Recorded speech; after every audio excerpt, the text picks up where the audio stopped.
这么一个人，单凭一个剑字就能圈粉无数。他一身红色紧身衣，配上那对标志性的小白眼，浑身上下就写着2个字：欠揍。他就是单挑没赢过、嘴炮没输过的死士。想当年，他也曾是帅到出圈的前特种兵，189的大高个，背心套棉袄，双枪少不了。一副狠人形象的他，退役后当起了雇佣兵，说白了就是谁给钱就帮谁揍人，活得还挺潇洒。赚了钱就跑去兄弟长毛的酒吧消费，日子过得没啥正形。直到丽莎的出现，直接给韦德的人生按下了甜蜜键，两人一见倾心，很快坠入爱河。圣诞节那天，韦德更是下了血本，花光1个月工资买了个超大克拉的钻戒向丽莎求婚。本以为幸福生活就此开启，结果兴奋没几秒，韦德突然2眼一闭晕倒了。医院的诊断书给了他致命一击，他得了癌症，还是晚期。两人刚尝到幸福的甜头，就被这纸诊断书砸进了深渊。丽莎不死心，她陪着韦德跑遍了大大小小的医院，不肯放过任何一丝渺茫的希望。可折腾了一大圈，换来的都是同一个答案。他每天泡在酒吧里借酒消愁，一边是深爱的女友，一边是所剩无几的生命。就在他走投无路时，一个神秘人找上门，不仅把他的过往摸得清清楚楚，还表示能治好他的病，甚至能让他拥有超能力。Not a good one? Slap chop? More shake weighty?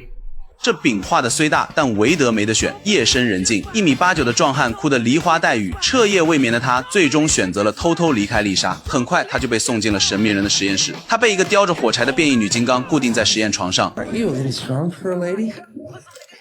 I'm calling Wang. 韦德那喋喋不休的嘴很快就惹得女金刚不高兴。这时他这辈子最大的克星艾里走进病房，艾里告诉他接下来会给他注射一种神秘血清，这种血清能改造 DNA， 既能治愈癌症又能获得超能力，但前提是必须承受极端的折磨才能激发异变。比如旁边那个女金刚就是因此变得力大无穷，而艾里自己也因为 DNA 异变彻底失去了痛觉。而韦德这人最大的本事不是打架，是那张破嘴，躺实验台上都不消停。 You have something in your teeth.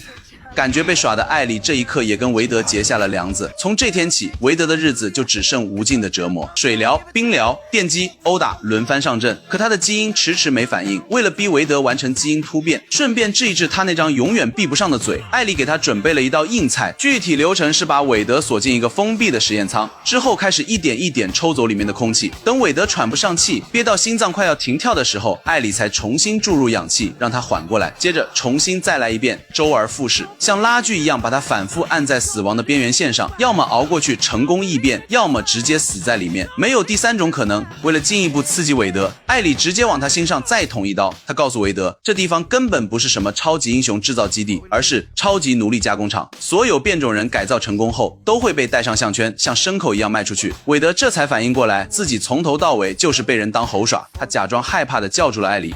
You actually have something in your teeth.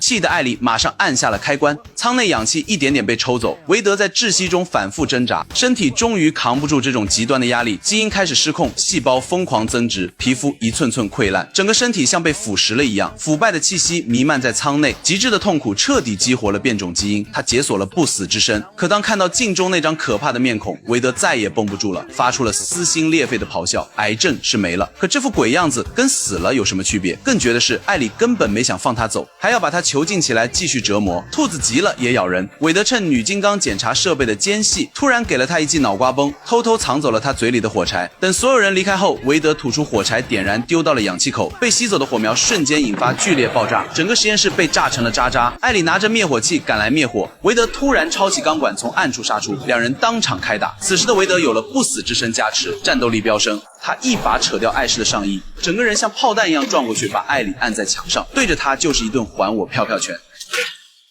You don't want to kill me. I'm the only one who can fix your fucking mug. 可他万万没想到，艾里也是变异人，他力气很大，而且没有痛觉。韦德一心想修复自己的脸，出手时难免有所顾虑，没几招他就被打倒在地。艾里抄起钢管穿透他的身体，还把钢管掰弯，防止他逃脱。随后便任由大火吞噬实验室。艾里认为韦德这次必死无疑，毕竟这种死法换谁都得凉透。可第二天火灭了之后，死寂的废墟里爬出来一个人。韦德低头看了眼胸口那个已经愈合的洞，这才反应过来自己好像死不了了。穿好衣服后，韦德第一时间就去找丽莎。他远远望去，丽莎还穿着那件红色情侣卫衣，还是那么漂亮。可她自己如今却容貌尽毁，面目狰狞，路人都忍不住对她指指点点，眼神里满是异样和嫌弃。这份落差让她彻底没了上前相认的勇气，只能默默离开。走投无路的韦德只好再来到好友长毛的酒吧里。长毛劝他大胆去见丽莎。 Wait, Vanessa loves you. She doesn't care what you low. Oh, do you like what you see? No. 好基友只能非常贴心的安慰韦德：“你这脸现在瞅着跟坨大便似的。”韦德竟觉得这话形容的无比贴切，他决定等找到那个叫艾里的混蛋，把脸治好了再去见丽莎。长毛劝他别想太多，既然脸毁了，不如先弄个面具遮一遮。Haunting. Face is the stuff of nightmares. Like a testament. You real guy. 长毛这番贴心安慰，还真让他重新燃起了斗志。他抬头看见酒吧黑板上写着一个游戏名字 Deadpool， 灵机一动，他以后就叫死侍了。于是，一个1米8几的大老爷们窝在出租屋里学起了针线活，缝缝补补好几天，总算搞出一套面具和战衣。第一次出门，他穿了个6元勇者皮肤配色，怎么说呢？丑是丑了点，但好歹能遮脸。死侍的复仇之旅就这么开始了。